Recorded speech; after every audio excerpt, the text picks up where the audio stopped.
মমতার হাত যার মাথায় সে খায় জেলের ভাত। মদন মিত্রের মাথায় হাত, সে জেলে চলে গেল। শিক্ষামন্ত্রী জেলে গেল। আজকে মমতা ব্যানার্জি এমন একটা শনি মুখ্যমন্ত্রী আমরা পেয়েছি, এমন একটা কম্পার্টমেন্টাল মুখ্যমন্ত্রী পেয়েছি যে নটঙ্কির মাস্টার। মমতা ব্যানার্জি, এ টাকা তোমার বাপের টাকা না, এ টাকা তোমার খালু আপ্পার টাকা না, এ টাকা বাংলার মুসলমানের টাকা, এ টাকা বাংলার হিন্দুর টাকা, এ টাকা বাংলার সমস্ত অধিবাসীর টাকা।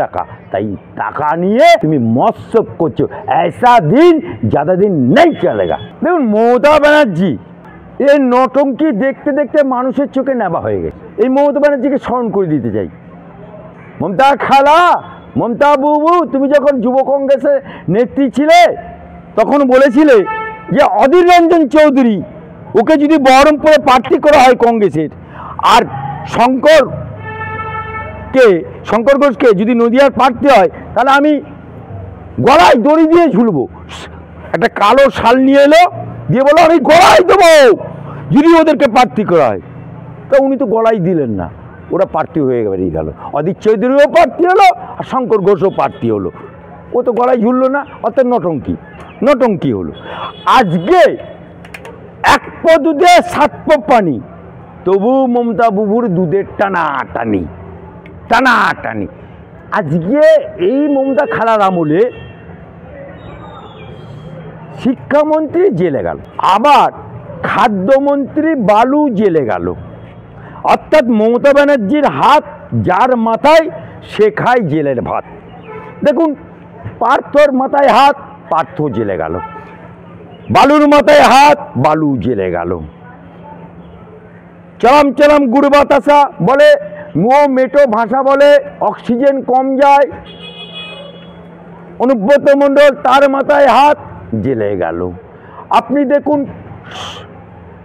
সুদীপ বন্দ্যোপাধ্যায়, তার মাথায় হাত, উড়িষ্যায় চলে গেল জেলে। মদন মিত্রের মাথায় হাত, সে জেলে চলে গেল।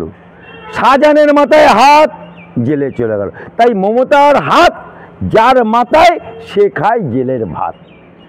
আজকে মমতা ব্যানার্জি এমন একটা শনি মুখ্যমন্ত্রী আমরা পেয়েছি, এমন একটা কম্পার্টমেন্টাল মুখ্যমন্ত্রী পেয়েছি যে নটঙ্কির মাস্টার।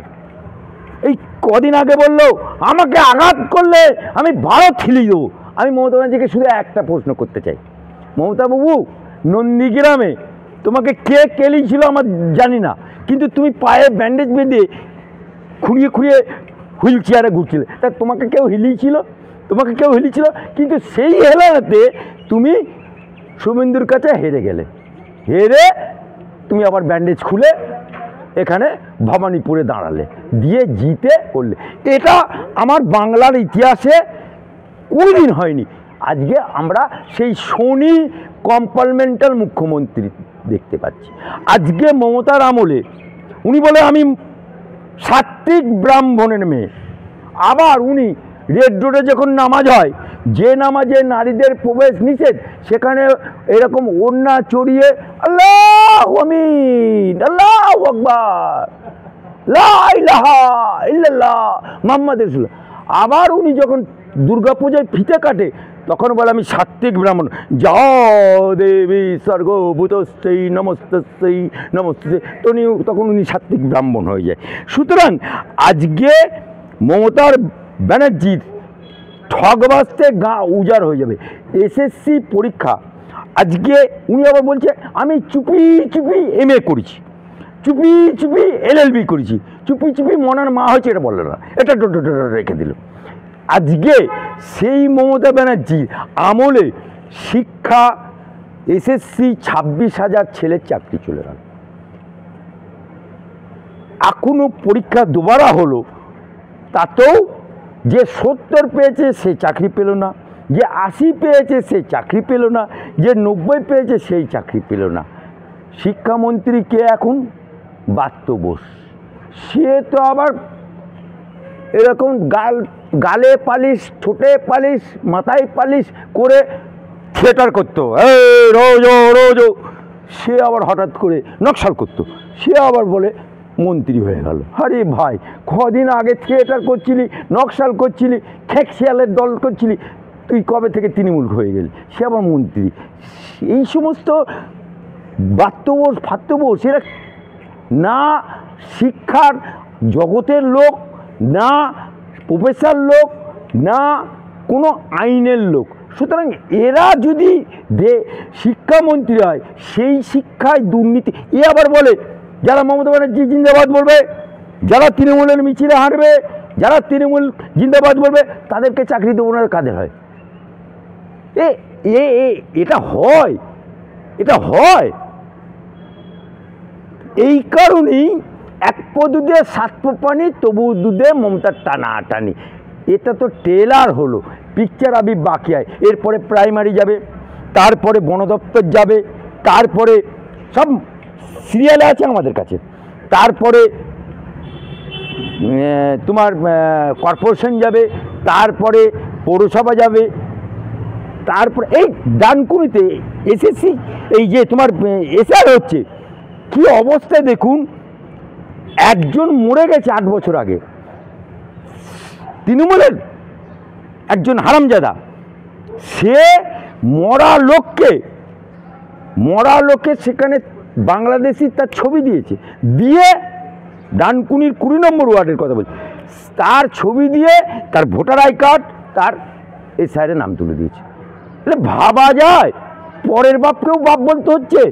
হ্যাঁ, কার মনা কার কোথায় বাংলাদেশি মালটাকে এখানে ছেপে দিল, দিয়ে ইন্ডিয়ান বানিয়ে দিল, আর তার পাসপোর্টও করছে। আর সে স্বীকার করছে আমাকে সার্চ অ্যান্ড সার্চ করে দিয়েছে, কিসের বিনিময়ে? টঙ্কার বিনিময়ে। কিন্তু তাকে এখনো পর্যন্ত পুলিশ গ্রেপ্তার করেনি। এই যদি হয়, তাহলে কোনটা আমরা ফ্রেশ পাবো? এ তো ঠগবাজতে গা উজাড় হয়ে যাবে।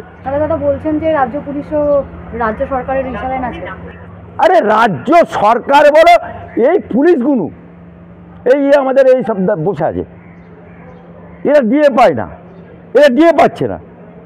আর এই পুলিশকে ওদের অনুব্রত পুলিশের বইয়ের গোষ্ঠী ছাদ্য করে দিল, পুলিশের মায়ের ছাদ্য করে দিল, ডিজির বইয়ের ছাদ্য করে দিল।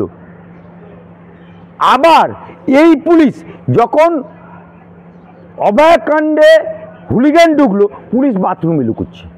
এই পুলিশ যখন কলকাতায় একটা থানায় ঢুকছে, তোমার তৃণমূল পুলিশ লুকুচ্ছে টেবিলের তলায়।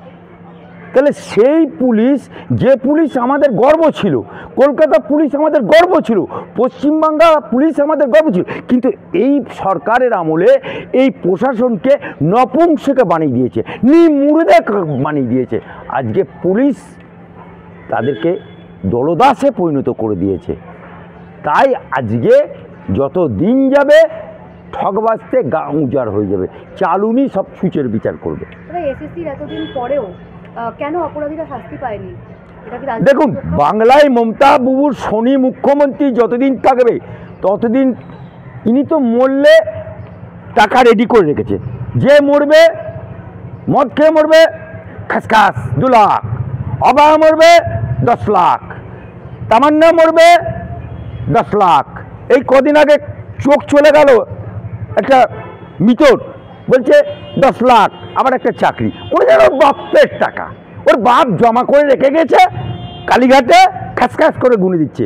মমতা ব্যানার্জি, এ টাকা তোমার বাপের টাকা না, এ টাকা তোমার খালু আপ্পার টাকা না, এ টাকা বাংলার মুসলমানের টাকা, এ টাকা বাংলার হিন্দুর টাকা, এ টাকা বাংলার সমস্ত অধিবাসীর টাকা। তাই টাকা নিয়ে তুমি মৎসব করছো, ऐसा दिन ज़्यादा दिन नहीं चलेगा।